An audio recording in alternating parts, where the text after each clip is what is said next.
નસવાડી તાલુકાના ખોડિયા પોચંબા ગામના 120 જેટલા ખેડૂતોએ જિલ્લા સેવા સદન પહોંચી અધિક કલેક્ટરને આવેદન આપી કરી માંગ। વર્ષ 1946માં તત્કાલીન ગાયકવાડ સરકારે આદિવાસીઓને સ્વનિર્ભર બનાવવા માટે કુટુંબ દીઠ 4500 ભરાવીને ખેતીની જમીન માલિકી હકથી આપી હતી। 1947માં ભારત આઝાદ થયું અને દેશી રજવાડાઓનું વિલીનીકરણ થયું, પરંતુ મહેસૂલી રેકોર્ડમાં ક્ષતિ રહી ગઈ।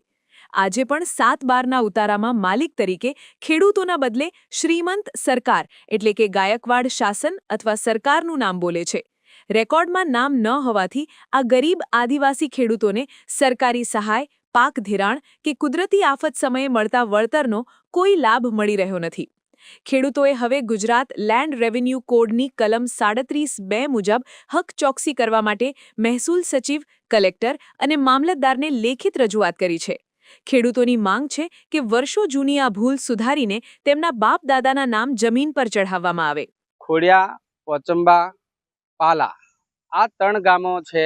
એ ગામોમાં શ્રીમંત સરકાર, નામદાર સરકારના નામે જે પહેલા હકમાં નામો આવે છે, બીજા હકમાં ખેડૂતોના નામ નીચે અંદર આવતા હોવાથી સરકારી કોઈ બી લાભ એ મળતા નથી। હાલમાં કમોસમી વરસાદના કારણે જે બી ખેડૂતોને નુકસાન થયું, સમગ્ર દેશમાં દરેક ખેડૂતોને વળતર ચૂકવવામાં આવ્યું। અમે અમારી રીતે વળતરની માંગણી રીતે અમે બી રજૂઆત કરી એમને કે અમે બી ખેડૂતો છે, અમે બી ખેતી કરી છે, અમને બી નુકસાન થયું છે, તો અમને બી વળતર મળવું જોઈએ। સાથે સાથે જે બી સિંચાઈ માટેની સુવિધાઓ છે તેમાં કનેક્શનો નથી આપતા, તો જે બી સરકાર અન્ય જે હાલ ખેતી કરીએ છીએ તો કપાસ પકાવીએ, તુવર પકાવીએ, જે બી અમારા ખેડૂત ઉત્પાદન હોય તેમાં ટેકાના ભાવના અમે વંચિત રહી જઈએ છીએ, તો અમને પૂરેપૂરો લાભ મળવો જોઈએ। અમે આ જે બી છે અમારી જે રજૂઆત છે આજે કલેક્ટર સાહેબને રજૂઆત કરી છે। ભવિષ્યમાં અમારું આ જે અમારો રસ્તો ના નીકળે, અમે હાઈકોર્ટના અમે ન્યાય માંગીએ છીએ। ન્યાય માટે અમને વિશ્વાસ છે, અમને ન્યાય મળશે અમારા 4 ગામોને, તો ભવિષ્યમાં અમે કોર્ટ દ્વારા બી ન્યાય લેવાનો થશે તો અમે ન્યાય માંગવા તૈયાર છીએ।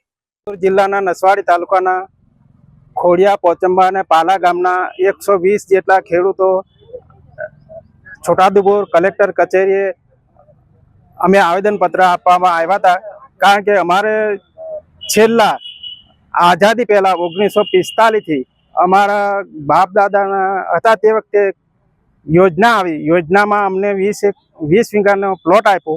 એ 20 વીઘાના પ્લોટના 4500 રૂપિયા પણ અમે ભર્યા છે, તેમ છતાં અમારું નામ હજુ મૂળ માલિકમાં આવતું નથી। અને જે તે 8 શ્રીમંત સરકાર ચાલે છે, બાજુમાં પાલામાં માને સરકાર ચાલે છે, તેથી અમને કોઈ પણ લાભ મળતા નથી।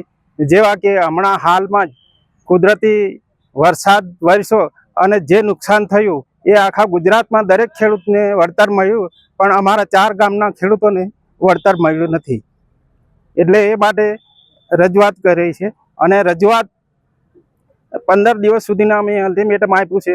એમ છતાં અમારી રજૂઆત ધ્યાને નહીં લે તો અમે ગુજરાત હાઈકોર્ટના પણ દાર ખખડાવીશું। છોટાઉદેપુર જિલ્લાના નસવાડી તાલુકાના ખોડિયા, પોચંબા તેમજ પાલા અમારે આઝાદીના 1949થી અમારા નામદાર સરકાર, શ્રી સરકારના નામે જમીન ચાલતી આવી છે, જેમાં પહેલા હકની અંદર ખેડૂતોના 2010ની અંદર નામ ચાલુ હતા।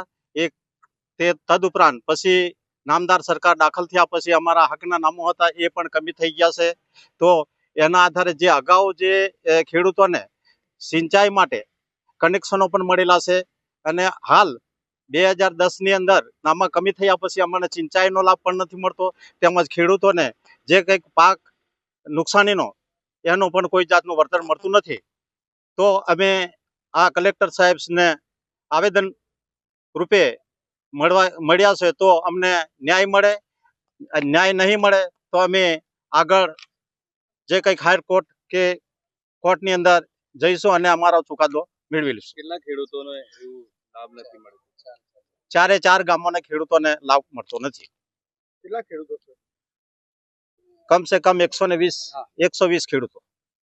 સમાચારની અવનવી અપડેટ જોતા રહો નિખરતા ગુજરાત ન્યૂઝ સાથે. નિખરતા ગુજરાત ન્યૂઝને લાઇક, શેર, સબસ્ક્રાઇબ કરો અને બેલ આઇકન દબાવીને સમાચારની ઝડપી માહિતી મેળવો.